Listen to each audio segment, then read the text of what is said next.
Hello students, welcome to study class. तो इस video में हम स्टार्ट करने वाले हैं अविकारी शब्द के बारे में। हम अविकारी शब्द के बारे में जानेंगे और इसके भेदों के बारे में जानेंगे और इसके उपभेदों के बारे में भी जानेंगे। तो चलिए स्टार्ट करते हैं। अविकारी शब्द मतलब कि जिसमें विकार उत्पन्न न हो। तो इसकी परिभाषा क्या है? वे शब्द जो लिंग, वचन, काल, कारक के आने से उनमें कोई परिवर्तन न हो, उसे हम बोलते हैं अविकारी शब्द। मतलब कि चाहे लिंग आ जाए, चाहे वचन आ जाए, या काल आ जाए, या कारक आ जाए, लेकिन उनमें उस शब्द में कोई परिवर्तन ना हो। तो उदाहरण के लिए जैसे कि हो गया अचानक। तो अगर लिंग आ गया, मतलब कि जैसे इस पे कोई ये नहीं है कि लड़की हो तो अचानक के लिए दूसरा वर्ड लगेगा, लड़का हो तो दूसरा वर्ड लगेगा, कोई जेंडर वाला नहीं रहेगा। तो उसी तरह वचन में चाहे एक वचन हो चाहे बहुवचन हो, लेकिन जहाँ अचानक लगता है उसमें कोई वचन का भी जरूरत नहीं है, कोई वचन के आने से कोई परिवर्तन नहीं होगा। उसी तरह कोई भी समय हो तो इसमें भी समय के मतलब समय होने का भी, चेंज होने का भी कोई परिवर्तन नहीं होगा अचानक पे। और इसी तरह कारक हो तो इस पे भी कोई परिवर्तन नहीं आ रहा है। तो ये क्या हो गया? हमारा अविकारी शब्द है। उसी तरह हो गया धीरे धीरे, ये भी हमारा अविकारी शब्द। तो अविकारी शब्द के 4 भेद होते हैं: क्रिया विशेषण, समुच्चय बोधक, संबंध बोधक और विस्मयादि बोधक। लेकिन एक और ऐड हो गया है, क्या है? निपात। तो हम एक एक करके सारा पढ़ेंगे और इसके उपभेद के भी बारे में जानेंगे। तो पहला है क्रिया विशेषण। तो चलिए इस पे पढ़ते हैं। तो क्रिया की विशेषता बताने वाले शब्दों को हम बोलते हैं क्रिया विशेषण। जैसे कि उदाहरण से समझते हैं, तो वह धीरे धीरे चलता है। तो यहाँ पे जो चलता है, चलता क्या है? ये हमारा क्रिया है और क्रिया की विशेषता क्या बताई जा रही है? तो धीरे धीरे। ये हो गया हमारा क्रिया विशेषण, मतलब कि यहाँ पे क्रिया की विशेषता बताई जा रही है। तो क्रिया विशेषण के भी 4 भेद होते हैं।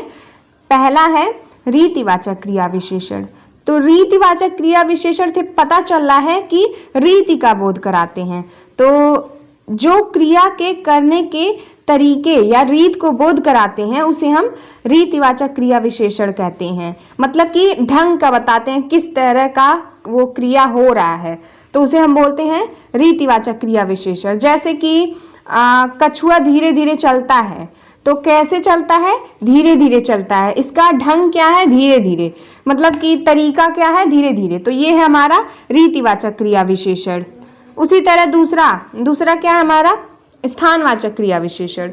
तो स्थानवाचक क्रिया विशेषण में क्या है कि जो क्रिया के संपन्न होने के स्थान का बोध कराते हैं उसे हम बोलते हैं स्थानवाचक क्रिया विशेषण। जैसे कि उदाहरण से समझते हैं, तो वह कमरे के अंदर घुसा। तो यहाँ पे घुसा क्या है? हमारा क्रिया है और क्रिया की विशेषता क्या बताई जा रही है? अंदर, मतलब कि स्थान बताया जा रहा है। अंदर, बाहर, आगे, पीछे, ऊपर, नीचे, ये सब क्या है? स्थान है। तो जहाँ पे क्रिया के मतलब कि होने के स्थान का बोध कराते हैं उसे हम स्थानवाचक क्रिया विशेषण कहते हैं। तो शब्द से ही पता चल रहा है। जैसे कि रीतिवाचक में हमने बताया रीति का बोध कराते हैं क्रिया के ही। उसी तरह स्थान में हमने बताया कि स्थान का बोध कराते हैं। अब तीसरा है हमारा कालवाचक क्रिया विशेषण। तो ये क्या है? जो शब्द क्रिया के संपन्न होने के समय या अर्थात काल का बोध कराते हैं उसे हम बोलते हैं कालवाचक क्रिया विशेषण। काल मतलब कि समय। जैसे कि उदाहरण समझते हैं, तो निधि अभी नहीं जाएगी। तो जाएगी क्या है? जाएगी हमारा है क्रिया और क्रिया की विशेषता क्या बता जा रही है? अभी। मतलब कि उसके समय का बोध कराया जा रहा है कि अभी नहीं जाएगी, कब जाएगी, मतलब उसके समय का बोध करा रहा है। आज जाएगी, कल जाएगी, परसों जाएगी, जब भी जाएगी। तो ये क्या है हमारा? कालवाचक क्रिया विशेषण। मतलब कि जहाँ पे क्रिया के होने के काल का बोध हो, समय का बोध हो, उसे हम बोलते हैं कालवाचक क्रिया विशेषण। और चौथा है परिमाणवाचक क्रिया विशेषण। तो वे शब्द जो क्रिया के मात्रा या परिमाण का बोध कराते हैं उसे हम बोलते हैं परिमाणवाचक क्रिया विशेषण। जैसे कि उदाहरण हो गया, वह बहुत चिल्लाता है। तो ये जो चिल्लाता है ये क्या है हमारा? ये हमारा क्रिया है और क्रिया की विशेषता बताई जा रही है बहुत। कितना? बहुत।